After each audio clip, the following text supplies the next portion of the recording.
Monday, everybody, and welcome back to the Couchside Judges. I'm Scott Fontana. Follow me on Twitter at Scott_Fontana. And I'm Dan Urban. Follow me at the Dan Urban. Follow the podcast at Couchside Judges. And make sure you subscribe to us on YouTube and Apple and Spotify and everywhere. But not Google Podcasts. I got an alert that they're going away. Yeah, they're dead. And make sure you read the scoring criteria because you're going to need it for this one. Oh, you really will. We got a lot to talk about. We do have a significant amount to talk about. There's some. Sir, don't you undersell this. Let's be upfront with our listeners here. I'm only excited about one thing about this show. Oh, the other stuff I don't really. It's not as exciting, but there was a lot going on as far as officiating. A lot. This is what we do. Dude. No, I understand, but as far as what's exciting to me, there's one thing. Well, nothing gets Dan's blood up except for the number 7. Yeah, that's the only really exciting thing. But I mean, there's a lot of interesting stuff. Not so much. There's fascinating things that happen. Yes, there's interesting, but they're not exciting. Fair enough. Aggravating for sure. They're excited for 3 minutes, and that's all you're getting from them. Aggravating, more or less. I mean, there's a bunch of things that were aggravating that came out of this, but usually they came out of the microphone of one Dominic Cruz. Well, it always does that way.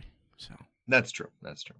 Not a new thing here, but yes, we basically have every possible thing judging related that happened at UFC 297, save for like the most negative of results, right? I don't think we didn't have any like robberies or anything. It's not like that happened. No robbery, nothing like that. Yeah. But other than that, like kind of everything under the sun. We'll be touching on a whole bunch of things. We're gonna try and keep we'll try to breeze through some of the topics that we talk about coming off of this. But it was a 2-title fight pay-per-view event. We got a little bit to touch on. Dricus du Plessis, of course, getting the win, winning the middleweight championship from Sean Strickland. I kind of thought he was going to get the job done. People always ask me, hey, what do you think? And I was kind of leaning toward him this week. I thought he was going to finish it because he is a finisher. Strickland is obviously pretty durable, and that jab makes it hard for him to get truly approached for a good finish, right? Yeah, Strickland, they both look good. I mean, in either way, if he kept the belt or if he lost the belt, I mean, you wouldn't have been able to argue a robbery either way. So absolutely, yeah, no question. I misspoke. This is a robbery, no matter who won. I'm sorry about that. I forgot. Yeah. So there's your robbery, guys. Enjoy it. The question I have for you, and this is, I mean, it seems like it's almost a no-brainer that it's going to be Dricus du Plessis, Israel Adesanya, probably at UFC 300, realistically. If as long as Adesanya wants to do it, I imagine he will. 2 questions. 1, who would you pick between du Plessis and Adesanya? Like right now, in this moment, who do you think would win that fight? Adesanya, easy. Okay. And then the other question, who do you pick to win in a hypothetical Dricus du Plessis versus Johnny Eblen? Johnny was talking on Sunday. He's saying, I could see ways to beat this guy easily. Johnny Eblen, I would pick. All right, so now we've got our semifinal. Everyone's beating up on du Plessis. Adesanya versus Eblen. Why not? That would be a fun one. I'm not sure where I would go. I would probably I don't know either. Slight lean to Izzy just because he's Izzy. I think I would actually go slightly into Eblen, but I don't know. I hadn't even thought about that when I put this question out there. Like it just happened. So I don't know. I'm not committed to that. And if Izzy doesn't fight for the title, I'm convinced that this is going to be just like in a revolving door of new champ. Maybe someone gets it back eventually. Very few successful defenses. So you say it kind of turns into what we've seen from the light heavyweight division since John Jones left? Yeah. Okay. All right. I can understand that. As far as Strickland, though, do you think he can get back to the top, or do you think maybe what happened was just like a perfect storm for him? He had a great fight against Adesanya, and maybe that might be it. Nah, good fighter in a shallow division. I could definitely see him get back there.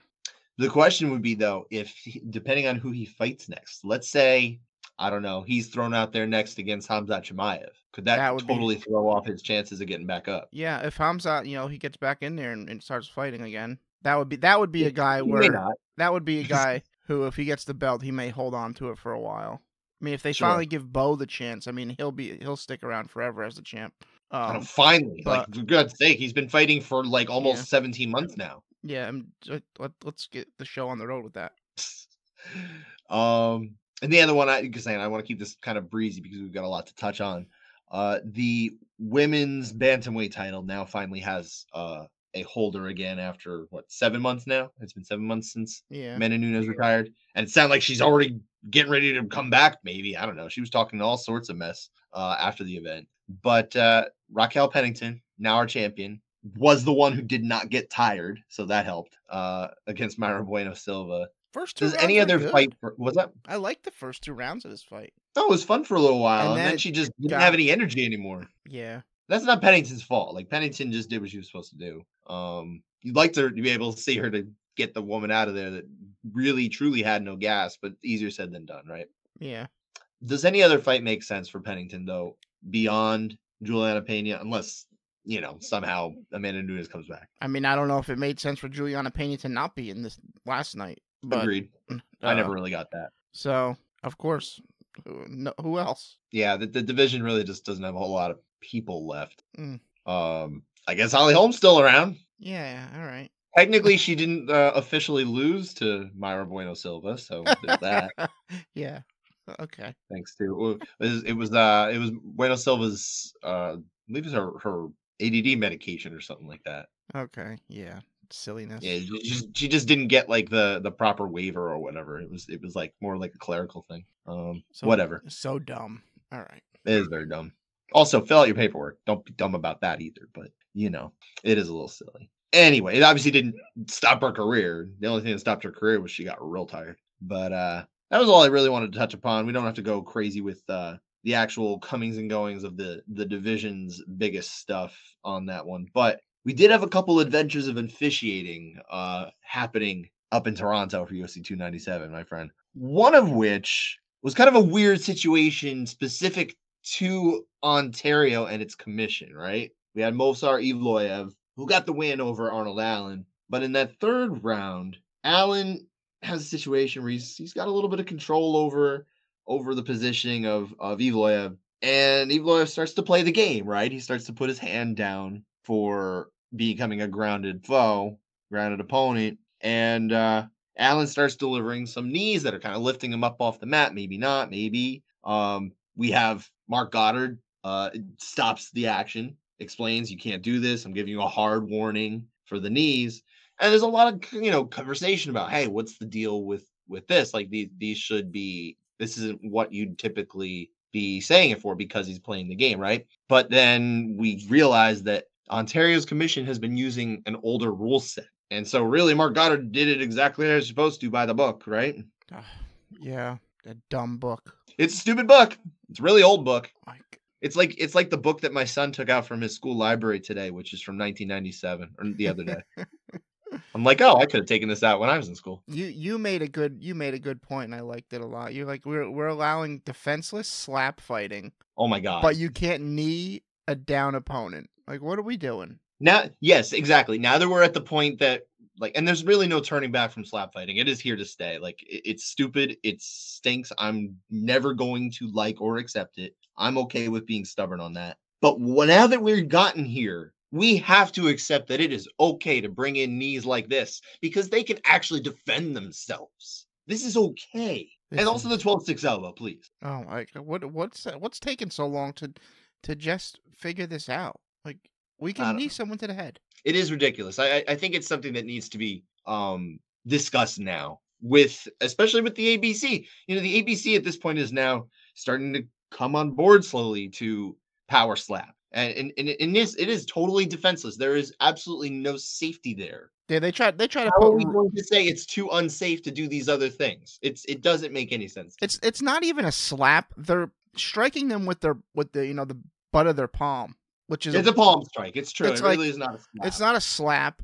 They put rules in. Oh no, you hit them with the bottom of your palm. Like it's called illegal, style, right? But it's like every single one lands. It lands so hard with the bottom, of their palm. It's a strike. It's not a slap. Like, it's just dumb. That's true.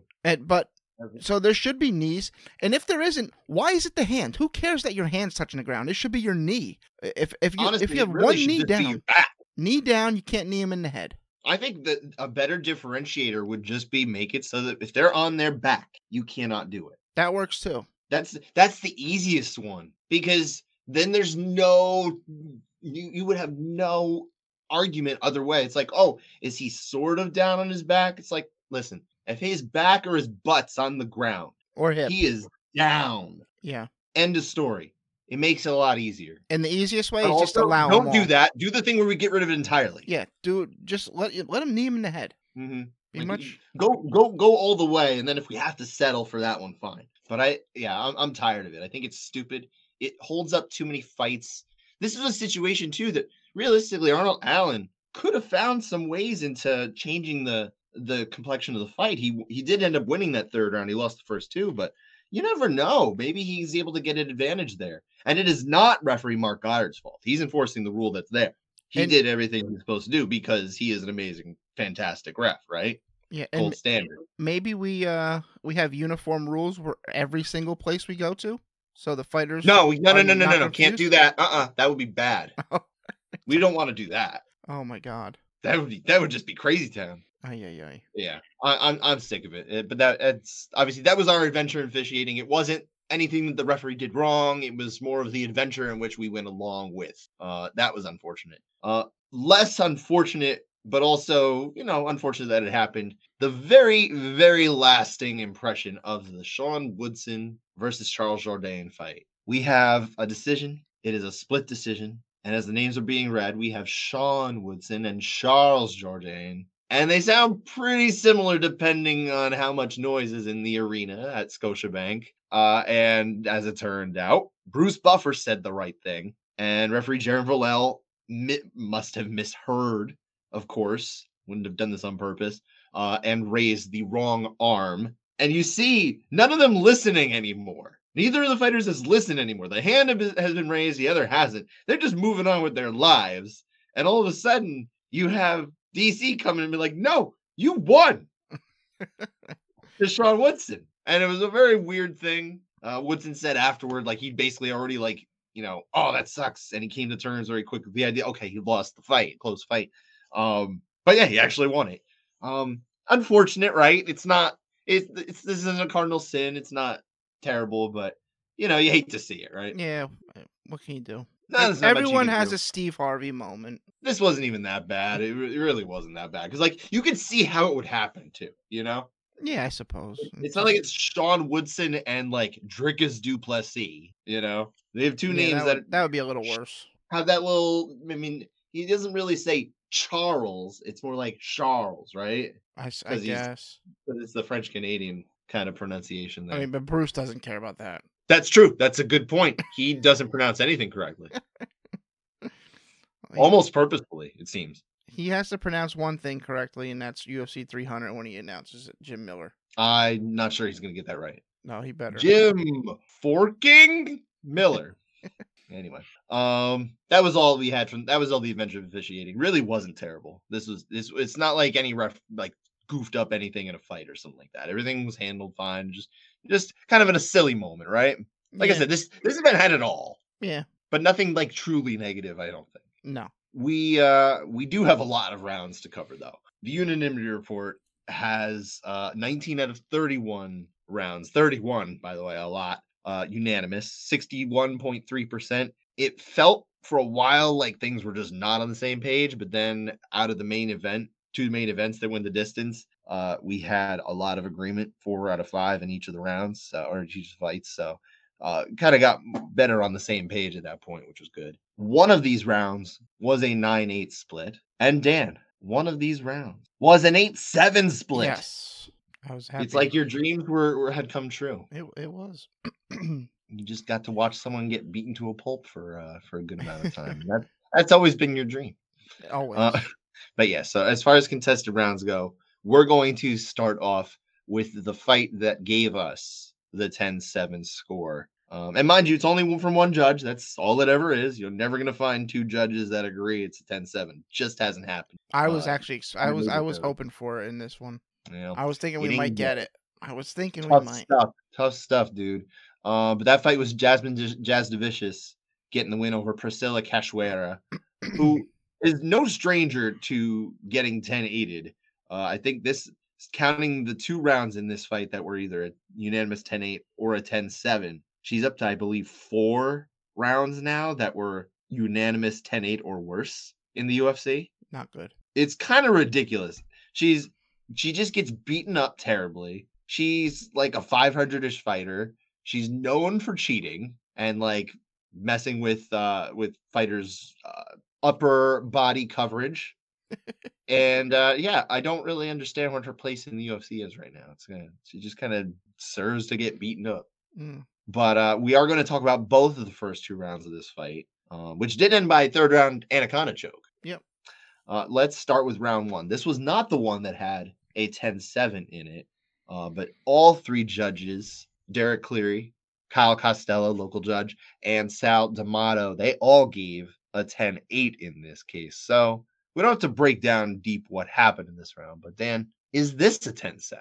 I want it to be a 7. I mean, you got overwhelming dominance, overwhelming duration, and high damage. You don't have overwhelming damage, and I mean, I would rather see this as a 7 too. It's just so one-sided. I get it, but if anything, you need to have that overwhelming damage probably be the one that takes precedence, right? But I feel like we've talked about rounds before that were like in the conversation for 7, or they actually got a 7, and the damage was just so high that even without the overwhelming elements, like you kind of get why it's a 7, but by the definition and by the way it's taught, it's not exactly what they're looking for. But I can see why you'd give it if it was like overwhelming damage, because it's like this person is almost dead. That's a 7, and that makes sense. Without that, I can see it being much harder. So I guess I'm gonna say I like it being a 7, but it wouldn't be a 7 as written. As written, it's not a 7. Right, but it should be. But it should. Well, a lot of things should be. They should change a lot of stuff. They should go back to just the way they used to do things. But that's not happening either. So we don't quite have agreement here between you and I that this is a 7. But let's talk about round 2, because this is an actual contested round with a 7 in it. What happened? How did we get here? Well, I mean, Jazzy drops her quick. Cachoeira's hurt a little bit. Jazzy starts attacking it, some tight darce chokes, big ground and pound. This one you do have every single D to the overwhelming degree. Fight could have been stopped multiple times. I mean, this is a 10-7 for sure. As long as you didn't give it a 9, I got no issue. Well, yeah, no, that obviously wasn't the issue. I gave it a 7. I think we have the damage. We have obviously the knockdown. We've got multiple submission attempts. We've got blood all over her face. We've got Cachoeira's doing nothing. Total beatdown. Total beatdown. So the damage is high. That I would say it's overwhelming. I think we have a total overwhelming outclassing here because of the lack of anything happening for Cachoeira, like the whole round. And again, the whole round. She got knocked down, I think it was like 21 seconds into the round. Yeah. So from that point on, it was over. That's it. This is a 7. Yep, 7. This seems like a textbook 7, and one that I hope gets used when they're trying to teach the courses to everybody. One of the individuals who happened to be teaching the course we took a couple years ago was Sal D'Amato, the man who gave the 10-7 in this case. Mm-hmm. He has now given 3 of the 7 10-7 round scores in the UFC since 2017. Mm-hmm. 2 of them were in Canada, actually. Canada attracts it. There's something about Canada where they just like, oh yeah, we're gonna have a lopsided fight here, eh? I can do that because my grandfather was from Canada. Okay. Yeah, I'm allowed. It's the way it works. I still blame. Actually, no. Correction. All 3 of Sal D'Amato's came in Canada. Wow. All right. There's something in different provinces. Look at that. Yeah. Blame Canada if you don't like it. Blame Canada. Hope South Park doesn't sue us. But the other 2 judges. Wouldn't that be ironic? In this one, Cleary and Costello, they gave the 8. Come on, guys. What are you waiting for? Yeah, I mean, at least they got the 8. I mean, if there was a 9, we'd have a way bigger issue. No, I know. You can't harp on them, but I'm waiting for that day where we finally get a majority 10-7, where we have gotten to the point where everyone knows what a 10-7 looks like, because it's a hard one to pull. It takes a lot to do it, right? But I feel like when it's warranted, you just got to do it. It's easier for me to say because I'm not sitting cage side and I'm not responsible, right? But I don't know. I think we got to start seeing this when it's deserved. Yeah, because that would be something. That'll be like hold the presses. Let's just do our whole show about that. That'll make you happy. Yeah, it would. All right, but anyway, that actually, because you and I sided with Judge D'Amato over Judges Cleary and Costello, that 10-7 score is a couch side override. And I want to point out, I didn't have a score watching live because I was just in shock. I was like, this fight's still going. All right. Are we going to get a 7? I just got really excited. And you were texting me because I was out of the room. I was trying to help put my kid down to bed. And I get the text from you. I'm like, oh, I got to watch this later. So, on rewatch, I definitely 7 there. Mm-hmm. Yeah. That rewatch was the only way I watched it. But, of course, I did have the benefit of hindsight of everybody saying, oh, look at that. We actually got a 7, and this might be a 7. But, no, I think it's totally warranted. I really do. We don't have many that really deserve it. This totally deserved it. Mm-hmm. There is one more round in which the judges disagreed on the degree of dominance in that round or degree of victory in that round, right? We have an 8-9 split, one of those pedestrian, boring 8-9 splits we always talk about. This one coming in the co-main event, the title fight we spoke about earlier, Raquel Pennington getting the win over Mayra Bueno Silva. It was unanimous decision, 2 49-46s and a 49-45. Pennington won rounds 2 through 5, but in the 5th round, we do have some disagreement over how much she won by. So let's talk about this. Yeah, Mayra she's given up at this point. She's just, waiting, running the clock out. Running the clock out on herself, basically. I mean, she's just flopping around on her back, holding on, and, she gets beat up again there. I mean, there's opportunity for her to stand back up, and she's like, no, I'm just going to stay right here. I don't care the title's on the line. Fight's over. I lost. I'm doing everything to concede to you except actually concede. And you know what? Credit to her, right? Because there's a point where she actually could try to get out of there, and she doesn't. I mean, I don't think so. I mean, she gets stuck in a head and arm, but it's like on Pennington. I mean, she's never finishing from that position. She doesn't want to, commit fully to it. It's like she's kind of running the clock out too. Like, okay, I'm gonna put her in this. I'm gonna put her in the hold 80% of the way, and then just relax from there. Make it like Silva could have just quit at that point. She actually could have quit. Yeah, I mean, I think that would have been terrible. Probably, but still, she even gets a warning from Jaron Vallel, like, "Hey, let's do something here." Stuck in a submission. I mean, she did some good ground and pound. Mayra did absolutely nothing. I get the 8, but I'm on a 9 here, and I think it's because Pennington didn't push for it. Yeah, I can understand what you're saying, but I went the 8 here. Mostly because Bueno Silva did just nothing. She didn't earn anything in that round. It'd been a long time since she earned really anything in the fight, more or less. So I don't feel comfortable saying, okay, just because Pennington maybe didn't execute that submission like to a T to really get the finish, which should she have? Yeah. But she get to do anything she wanted in that round. And Bueno Silva didn't get to do anything. Exactly. She did get to do things, except a lot of times she just kind of laid on her back and put her hands behind her head and was just like standing there waiting. She knows the fight is almost over and she's just riding it out at the end. But there is a total outclassing in that respect, and it is for a long duration of the time. The damage is not terribly high. I can understand why it's not definitely an 8, but I'm going to go 8 here. I've got 2 Ds. Sure. So I sided with the out judge here, Salim Hanif, the local judge, whereas you went with the traveling judges who went up to Canada, Eric Colon and Sal D'Amato. Yeah. I believe was credited as Sam D'Amato at one point on or D'Amato, Sam D'Amato on the broadcast.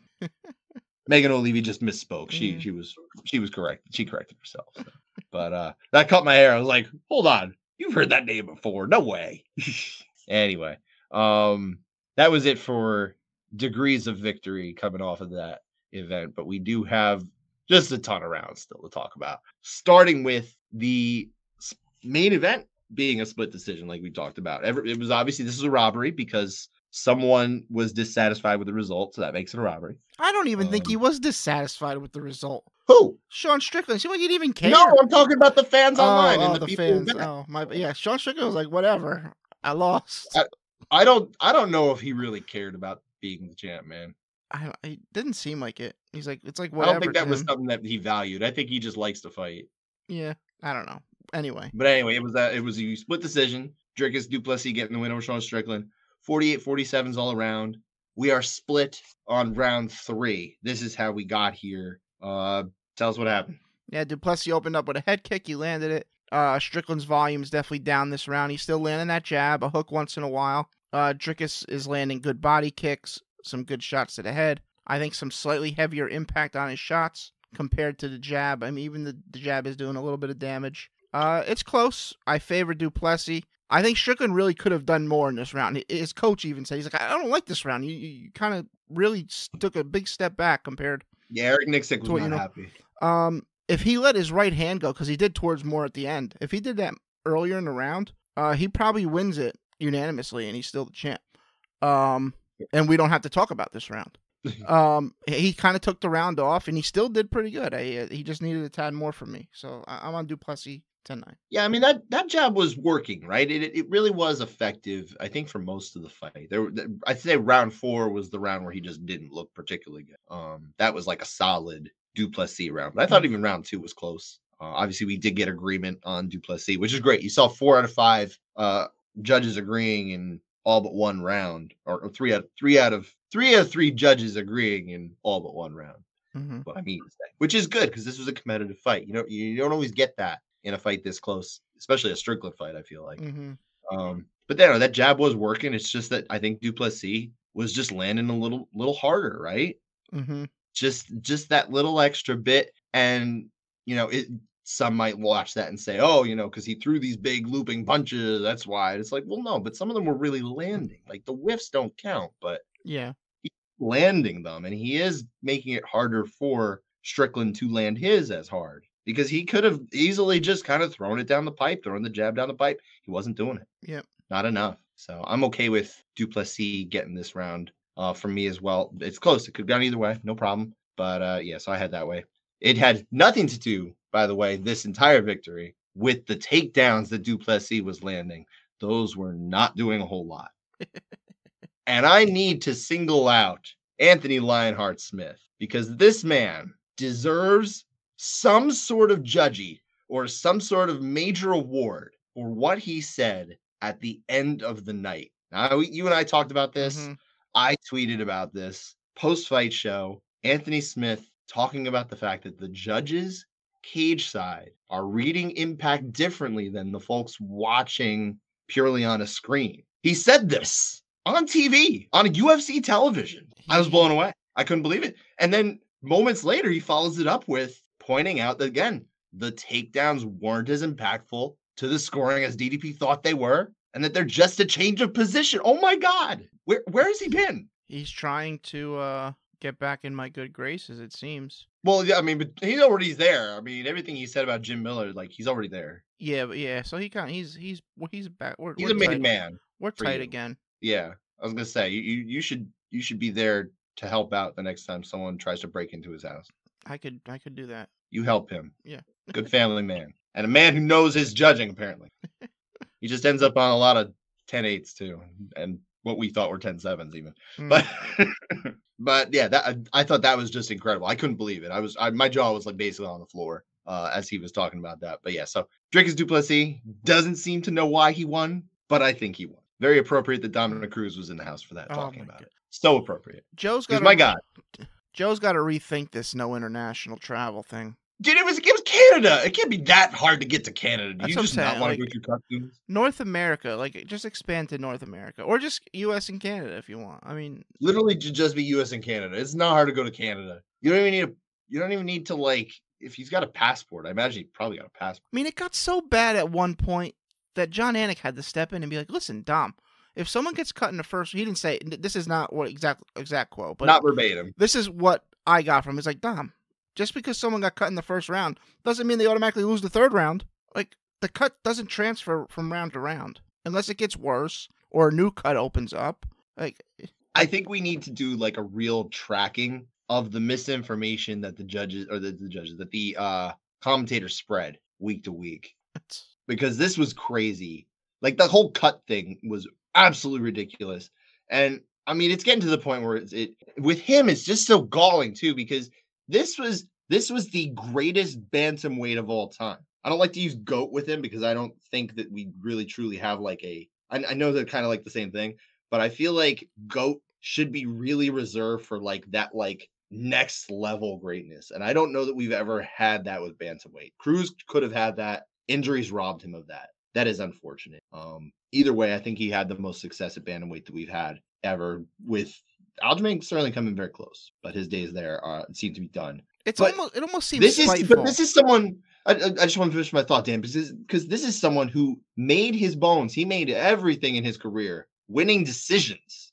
He was a point fighter. He was like truly a point fighter, and he didn't have any clue apparently why he was winning those decisions. I mean, there was a time where takedowns were worth a little bit more, and that was a key part of it. And obviously, a lot of that was pre-injury. Post-injury, it's a little different. But man, he just the analogy I made online, and I'd like to amend it to say this: that he is kind of like in the NFL, Peyton Manning. If Peyton Manning didn't know how many points a touchdown was worth, it's incredible. It seems spiteful. What do you mean? I mean, I think he knows, and he's just he's just harping on damage. I mean, he still doesn't even know the context of what damage. Yes, he's definitely doing that.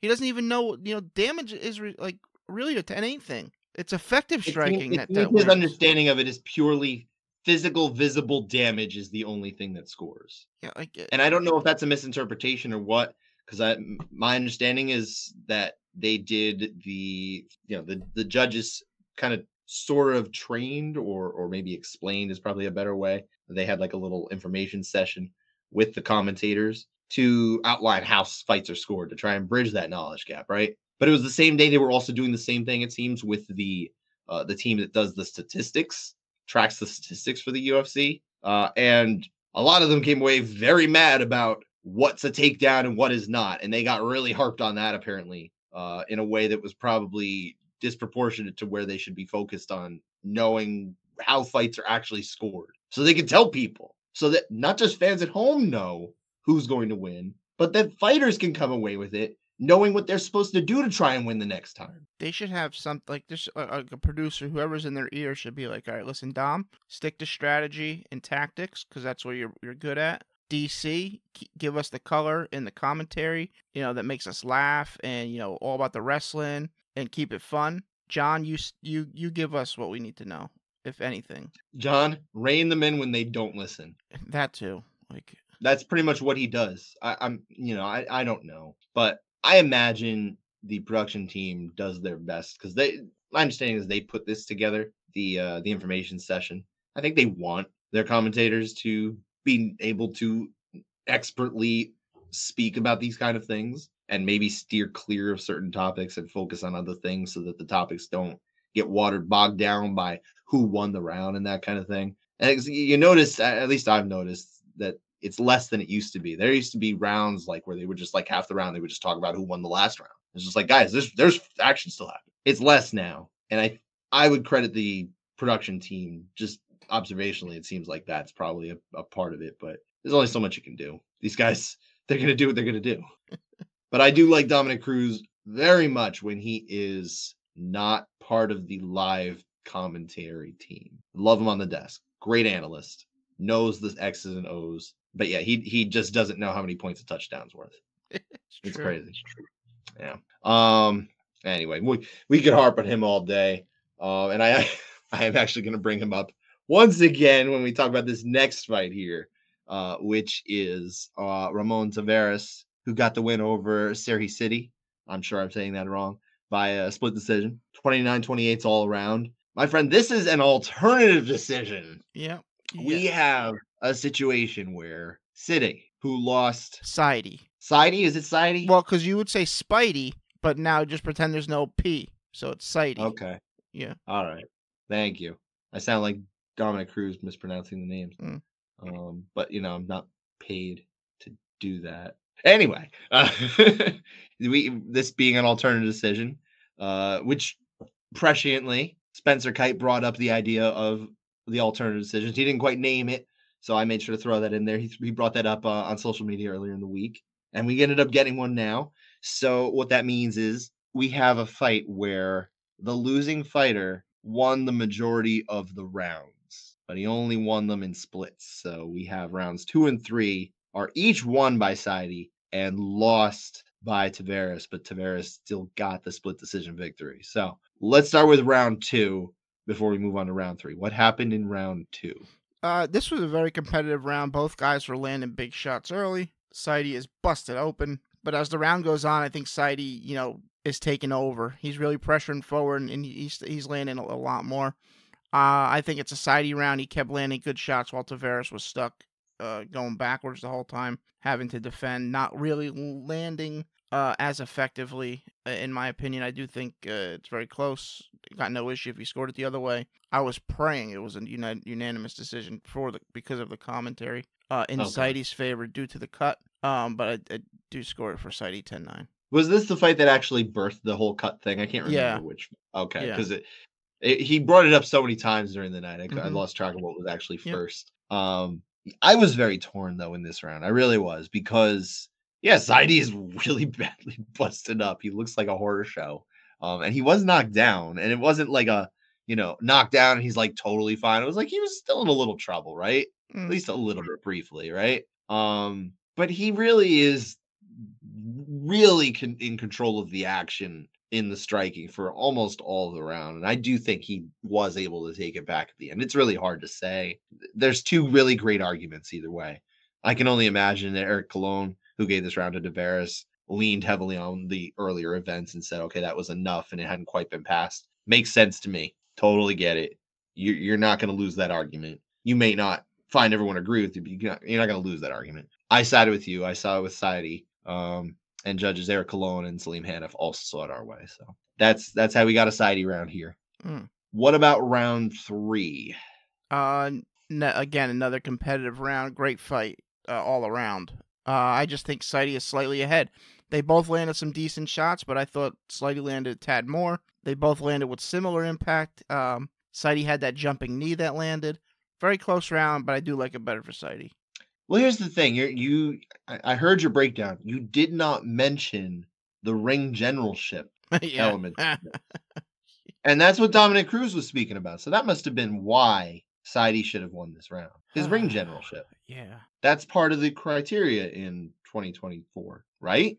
So yeah, you know what? I forgot to read the criteria like you're supposed to at the top of the show. I forgot that. So it must be in there. It doesn't score unless it's tied.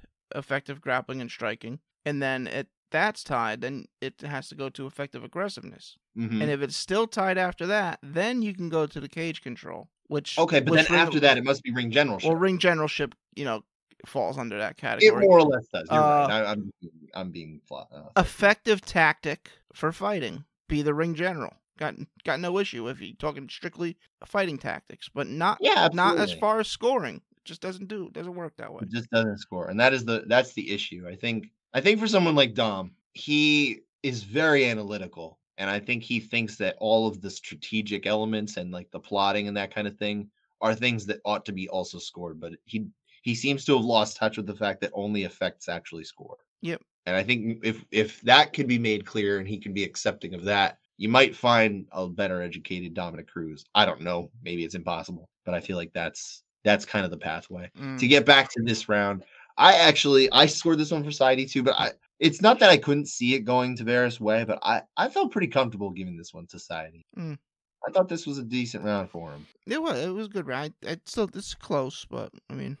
So for me, it's like a little. I don't want to say it's distressing or like there was some sort of robbery or something like that. We already touched upon in the show. The only robbery, of course, was the very, very close main event. We know that. It's a proven fact. But I can't help but think that, at least for me, I think the better score would have been for Saidi here. And if that had happened, Saidi does win. But because Salim Hanif went the other way, gave it to Tavares, the win does go to Tavares, even though, once again, Saidi won round 2 on 2 of 3 cards and round 3 on 2 of 3 cards. In this case, round 3, clearing Cologne gave it to him. Okay. So I think it's a little disappointing, but you can find 2 rounds anyway for Tavares because he won round 1, a very nice round 1 for him. So it's not there's absolutely no robbery. If you can find 2 rounds out of 3, can't be robbery for sure. We've got a lot more to go, my friend. We are moving on now to a split decision, 29-28 all around. We're back to Sean Woodson. We're back to Charles Jourdain. And we've got 3 rounds to break down this one. Everything was off. Everything was out of step. Let's just get into round 1, man. Close for a while. Jourdain had some good leg kicks. Woodson some good leg kicks. I think Woodson's landing better upstairs. Feels like Jourdain's missing a lot with his punches. Late in the round, Woodson lands some clean shots to the head and a nice knee as Jourdain shoots a single. I think that stamped it for him. I like it for Woodson 10-9. I like Woodson in this one too. I think it's close, but I definitely feel like I like the score for Woodson a little better here. Yeah. So we agreed with Derek Cleary as the out judge. It was local judges Declan Woods and Patricia Vandermeer, who I was not familiar with Patricia Vandermeer. Apparently, she used to be a fighter. Okay. Back in the day. Former fighter. It's always nice to see former fighters stepping into the chair or sitting into the chair, as it were. But we didn't agree with them. We agreed with Derek Cleary here. So what does that mean for Judge Cleary? Couchside override. See, I made sure it was a step below the override that Sal D'Amato got for the 10-7. I thought we had to differentiate that. Okay. Yeah, so there's different levels to the 10-7 couchside override. In fact, I even stole the setup from you for that one. You did. I did. I was a little bit of a jerk, but I leaned into it. I was like, all right, I'll be the villain here. What are we round 2? I think Woodson's just outstriking Jourdain. Jourdain didn't have a couple big lands with a spinning elbow and a head kick, but I think Woodson had already built up a decent lead. 10-9 for him. Yeah, that's fine with me too. I think this was probably the. Do you think this is the closest round actually, or is it the next one? You think? Nah, I would go with the third round probably. Okay. Yeah. This was really close. The whole fight, it really is close. It's the fact that we're split on all 3 rounds. It's not crazy. It does make sense to me, even though I still think I feel better about round 1, right?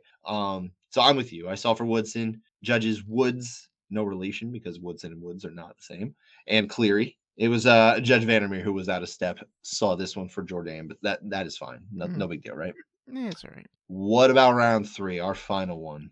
Very close round on the feet. I was slightly leaning Jourdain anyway.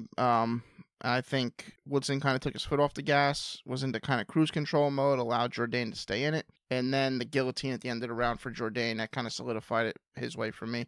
And I really thought he was going to get him for a split second. I was going to go, we got another comeback here. It wasn't a very long one, but I thought it was good too, yeah. Yeah, so I scored it for Jourdain 10-9. I also scored it for Jourdain, the 10-9 there. Do you think that the guillotine here kind of flips it? Oh, yeah. I don't know about flips it. It more solidifies it. Okay. Because I was already leaning Jourdain. I was like maybe by a hair leaning Jourdain, and then I felt much better about it, yeah. But again, I think you can still reasonably go the other way, depending on it, especially if you can't tell how good that guillotine is, and it's so brief too. Like it's a hard thing to score in that scenario, so I can understand why potentially judges Vandermeer and Woods did not get on the same page with Judge Cleary there. However, if they did, then the right arm would have been raised. Yeah. So maybe that would have spared everybody, right? Yep. Nonetheless, we have what we have. Charles Jourdain is the outscore, although he would.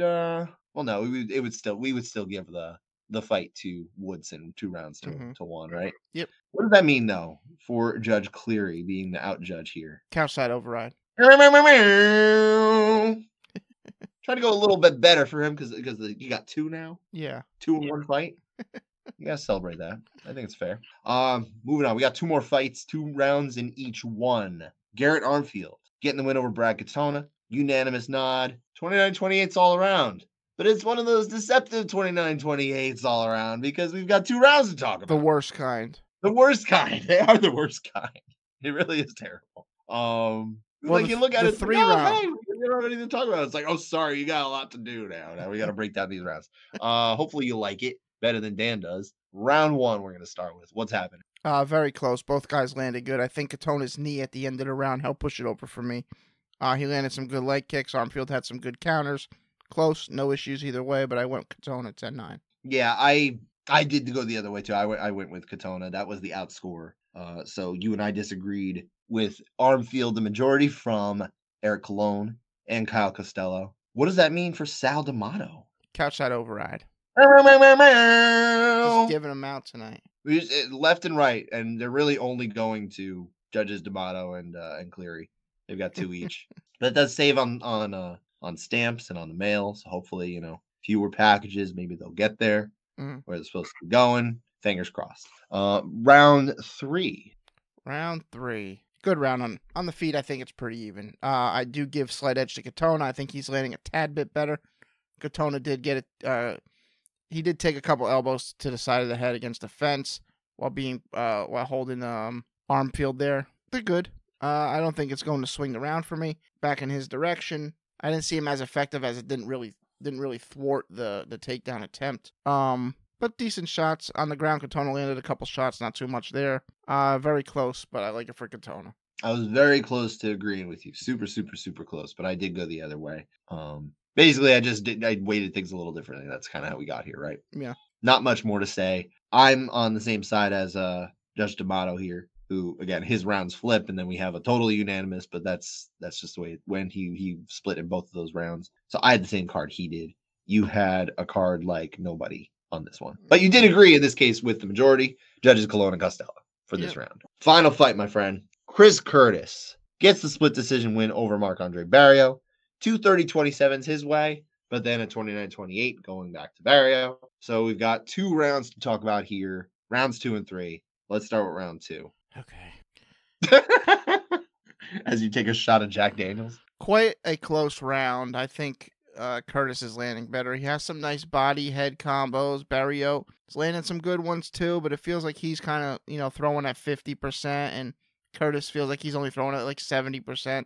Kind of a light sparring day in the gym. It'd be nice if one of them fought with a little more urgency to finish, but unfortunately they didn't. If anyone said Barrio wins the round, I'd say, okay, no issue for me. I do think DC made a great point in the first round regarding Curtis willing to wait a while to get his reads before going offensive. And how MMA, you only get 3 rounds, unlike in boxing, where you'll see a world-class boxer, they take the first round off, get their reads, and then they have 11 to go to work with. Point fighting in MMA isn't the most criteria-friendly strategy. You get a little more leeway in a 5-round fight. Like Anderson Silva used to do this, but he was also very capable of ending a fight at any time too. So it was like, okay, he can afford to do that. It's just get in there and start rumbling. Yeah, you don't got that much time. I guess there's probably a certain element of belief in your own power too, right? Maybe coming from Chris Curtis. I think he still thinks of himself as a finisher.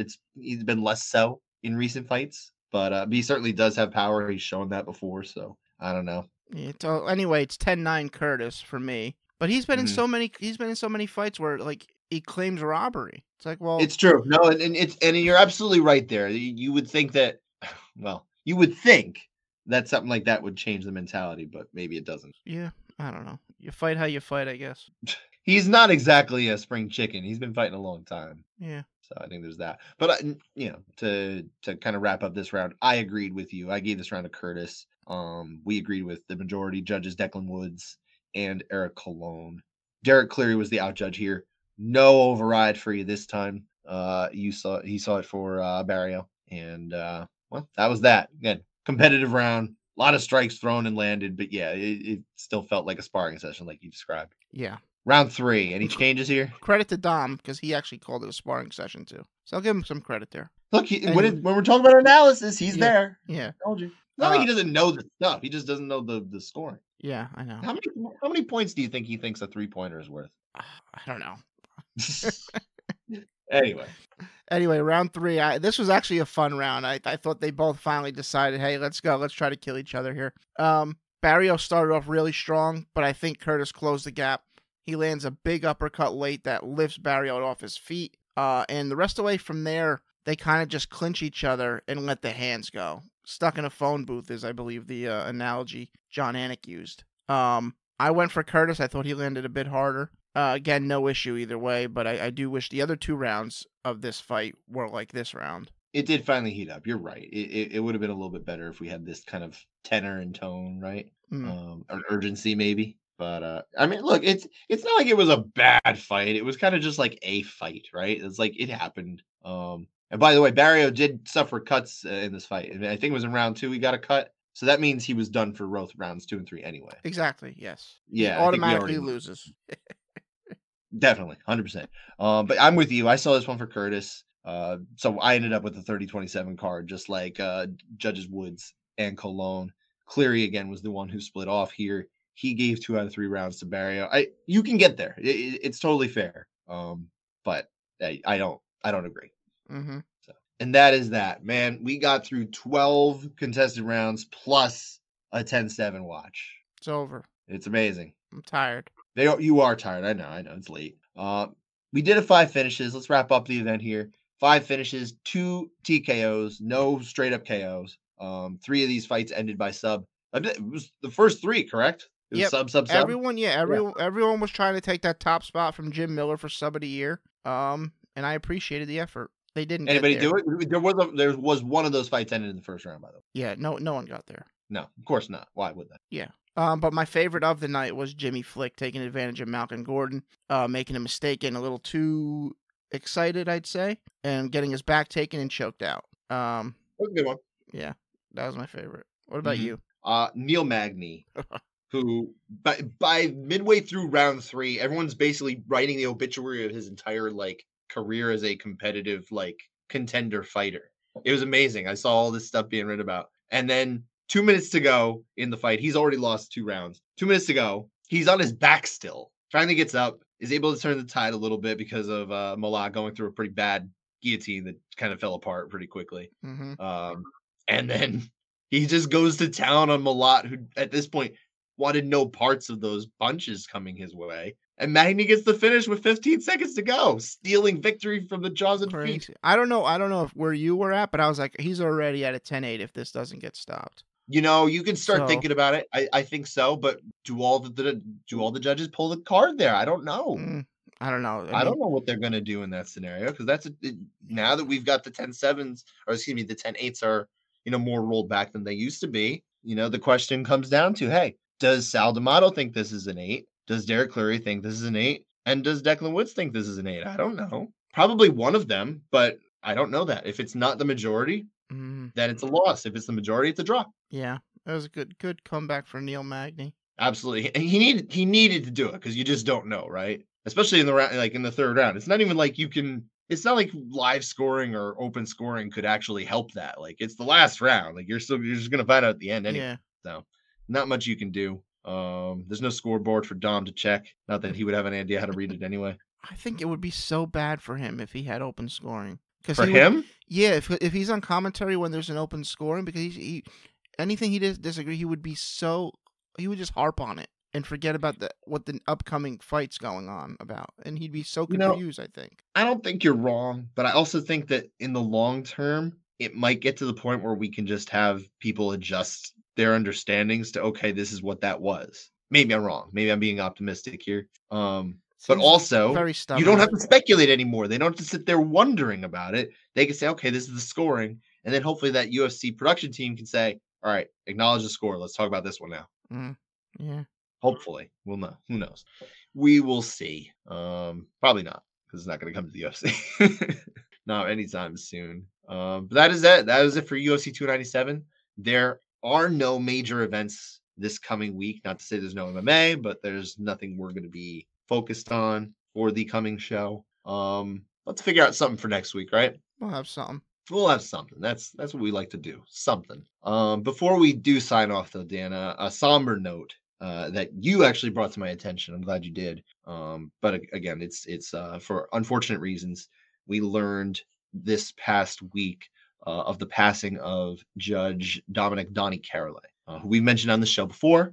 We actually highlighted him in our judging data show recently, where he'd actually put together some pretty good rates in the recent years. It would have been nice to have seen him get the chance to put more work in and bring his what I've learned is a very colorful, distinctive, charismatic personality to the events of the New York, New Jersey area, especially. Unfortunately, he passed away last Tuesday at age 72. Just a couple things I wanted to highlight from things I've learned from him in the last few days. In his obituary, it was pointed out again that the fact that he was such a charismatic guy, caring, thoughtful. He loved the color purple, apparently. He was big on vibrant colors. I saw somebody on social media mentioning that if you've ever been to a CFFC show in Atlanta City, you've seen him, always seemed to be full of life, and I would never have guessed he was 72. That's from Zach Likes MMA on Twitter. Unfortunately, he passed less than 2 years after his wife. That was per My MMA News, but he was one of the most experienced kickboxing referees in the area, went into the New Jersey Martial Arts Hall of Fame back in 2013 under the Lifetime Contributions wing. Karate, big karateka, 7th Dan rank in karate under the guidance of Grandmasters Peter Urban. Any relation, sir? Not that I'm aware. Okay. And Tommy Patera. And he was also the founder of Iron Tigers USA Goju Karate. Talked to a couple judges who've known him over the years. The commonality here is great guy, awesome guy, always in a good mood, never missed a show, just a real sweetheart of a guy.